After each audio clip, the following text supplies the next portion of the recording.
So రెండో అంశం వాళ్ళు లేవనెత్తుతున్న అంశం ఏంటంటే మీకు కౌంటర్గా భద్రాద్రి పవర్ ప్లాంట్ అనేది మేము ఇచ్చింది దేనికి, కేంద్ర ప్రభుత్వ సంస్థ BHELకి ఇచ్చినాం. అంటే BHELకి ఇవ్వకూడదా, BHELకి ఇస్తే తప్ప అంతకంటే గొప్పగా పనిచేసే సంస్థలు ఏమున్నాయి, మేము కేంద్ర ప్రభుత్వ సంస్థలని కాపాడే దాంట్లో భాగంగా BHELకి ఇచ్చినామని చెప్తున్నారు. ఇప్పుడు మాకు కూడా ప్రభుత్వ రంగ సంస్థల్ని కాపాడాలనేసి మొదటి నుంచి మేము ఉద్యమాలు చేస్తూనే ఉన్నాం.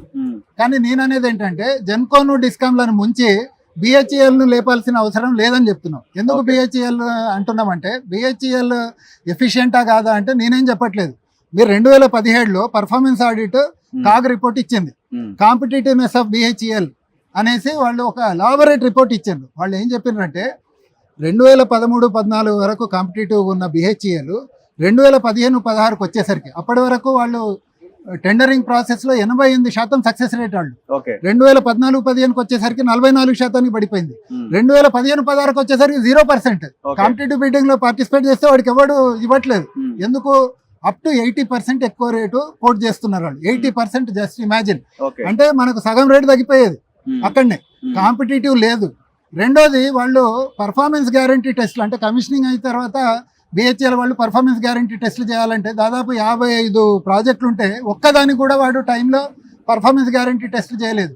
క్వాలిటీకి సంబంధించి కూడా వాళ్ళు అనేక అంశాలు లేవనెత్తారు. నిజంగా చెప్పాలంటే BHEL, NTPC, జెన్కో ఇలాంటి సంస్థల్ని కాపాడుకోవాల్సిన బాధ్యత మన మీద ఉంది. కానీ నేను ఈ రాష్ట్ర పౌరుడిలాగా ఇదే సంస్థలో ఒక ఉద్యోగిలాగా నేను ఆలోచించేది నా జెన్కో, నా డిస్కామ్ మంచిగా ఉండాలని కోరుకుంటా. BHEL ఎవరితోనో ప్రైవేట్ కంపెనీతో, ఇండియా బుల్స్ అనే కంపెనీతో, దీని బ్యాక్గ్రౌండ్ ఏంటంటే 2010లో ఇండియా బుల్స్ అనే కంపెనీ దాని పేరు మార్చుకున్నారు, రతన్ ఇండియా అనేసి దాని పేరు మార్చారు. 2010లో 5x270 megawatt 5x270 megawatt supply కోసము బాయిలర్, జనరేటర్, టర్బైన్ దీనికి ఒప్పందము BHEL తోనే సంస్థ చేసుకున్న తర్వాత ఇద్దరి మధ్యలో గొడవలు వచ్చినాయి. గొడవలు కూడా ఎందుకు వచ్చినాయి?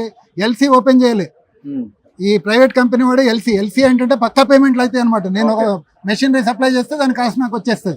LC ఓపెన్ చేయకుండా BHEL వాడు ఎక్విప్మెంట్ అంతా సరఫరా చేయడం మొదలుపెట్టిండు. వాడు ఎక్విప్మెంట్ అంతా తీసుకొని పేమెంట్ చేయలేదు.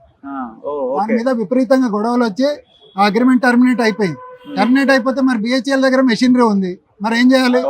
వాడు BHEL వాడు వచ్చి మేము రెడీగా ఉంది మెషినరీ, మీరు వాడండి. 2010లో వాళ్ళ లైన్ లో వాళ్ళు ఉన్నారు. ఈ మిషనరీ కూడా సబ్ క్రిటికల్ తో తయారైంది. 2010లో సమస్యలు లేవు.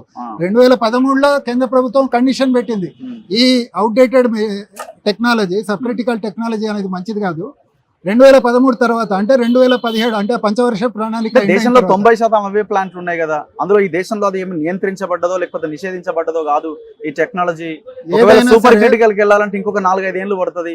ఇప్పుడు మన సిచ్యువేషన్ చాలా భయంకరంగా ఉంది, అందుకే మేము మరి ఆఖరికి ఎంచుకున్నాం. 2 ఏళ్లలో కంప్లీట్ కావాల్సింది 2 ఏళ్ళు అయింది. సరే, ఆ మెషినరీ అంతా తుక్క చెత్తన ఇదంతా పక్క పెట్టండి. 2 ఏళ్లలో కంప్లీట్ కావాల్సింది 7 ఏళ్ళు అయింది. మీరు కంప్లీట్ చేసిండ్రా? కాలేదు కదా. నేను అనేది ఏంటంటే ఒక సబ్ క్రిటికల్ నుంచి సూపర్ క్రిటికల్ పోవడానికి మీకు ఒక సౌండ్ గ్రౌండ్ అనేది ఉండాలి. వేరే వాళ్ళు తప్పు చేసిండ్రు అనేసి మనం తప్పు చేయడం కాదు. ఆ ప్లాంట్లన్నీ 5x2 ఎన్ని అంటే దాదాపు 30-40 సబ్ క్రిటికల్ వీళ్ళే. ఈ ఇండియా బుల్స్ వాడివి, ఇంకా వేరే వాడివి, అన్ని ప్రైవేట్ కంపెనీలు వీళ్ళందరూ కూడా ఈ 270 మెగావాట్ యూనిట్లు ఇలాంటివన్నీ పెట్టుకున్నారు సబ్ క్రిటికల్. ఎందుకో వాడికి ఖర్చు తక్కువ అయిపోతుంది, తొందరగా కంప్లీట్ అయిపోతుంది, ఇదే కారణం మీద. కానీ తర్వాత ఏమైందంటే MOEF వాళ్ళు గైడ్ లైన్స్ కూడా రిలీజ్ చేస్తామనేసి చెప్పారు. ఏమని? ఈ పొల్యూషన్ కోసం అడిషనల్ కండిషన్స్ పెడతాము, కాస్ట్ పెరిగిపోతుంది, ఇలాంటివన్నీ. ఇవన్నీ తెలిసిన తర్వాత వాళ్ళుగా మూసుకోవడం మొదలుపెట్టారు.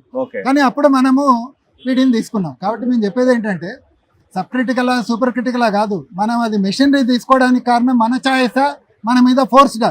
అది ఫోర్స్డ్ కండిషన్ లో మనం తీసుకోవాల్సిన పరిస్థితి. ప్రాజెక్ట్ పనికి వస్తుందా, పనికి రాదా, పక్కన పడేయాలనా, ఏమైనా ఆప్షన్స్ మీరు ఏమైనా సూచిస్తున్నారా? అంటే ఆ ప్రాజెక్ట్ నడపాలంటే మాత్రం చాలా పెద్ద ఖర్చు అవుతుంది. ఎందుకంటే నాకున్న సమాచారం మేరకు దాని లైఫ్ ఇప్పుడు 2 ఏళ్లే మొదలుపెట్టింది. దాదాపు 10-15 సంవత్సరాల ప్లాంట్ ఎట్లా నడుస్తుందో అట్లా నడుస్తుందట అది. కాబట్టి పెద్ద ఎత్తున మనం మెయింటెనెన్స్ చేయకుంటే మాత్రం ఈ ప్రాజెక్టు కష్టం అంటున్నారు. కాకపోతే దాన్ని మెయింటెనెన్స్ ఖర్చులు ఎక్కువ అవుతాయి. అది చాలా పెద్ద సమస్య. నేను ముందు చెప్పినప్పుడు, కానీ ఇప్పుడు రాష్ట్ర ప్రభుత్వం లాస్ట్ ఇయర్ చెప్పింది పోలవరం డ్యామ్ కడితే 150 feet హైట్ వరకు కడితే మొత్తం ఈ ప్లాంట్కు మొత్తం మునకలోకి వస్తుంది అనేసి చెప్పింది. అంటే మరి పోలవరం కడతారనేది 30 ఏళ్ల క్రితమే మనకు తెలుసు, అది ఎట్లనైనా వస్తుంది అనేది. మరి అలాంటప్పుడు తీసుకొచ్చి నది ఒడ్డున కట్టడం ఏంటి? కరెక్ట్ కాదు కదా డెసిషన్. నేను చెప్పేది అది.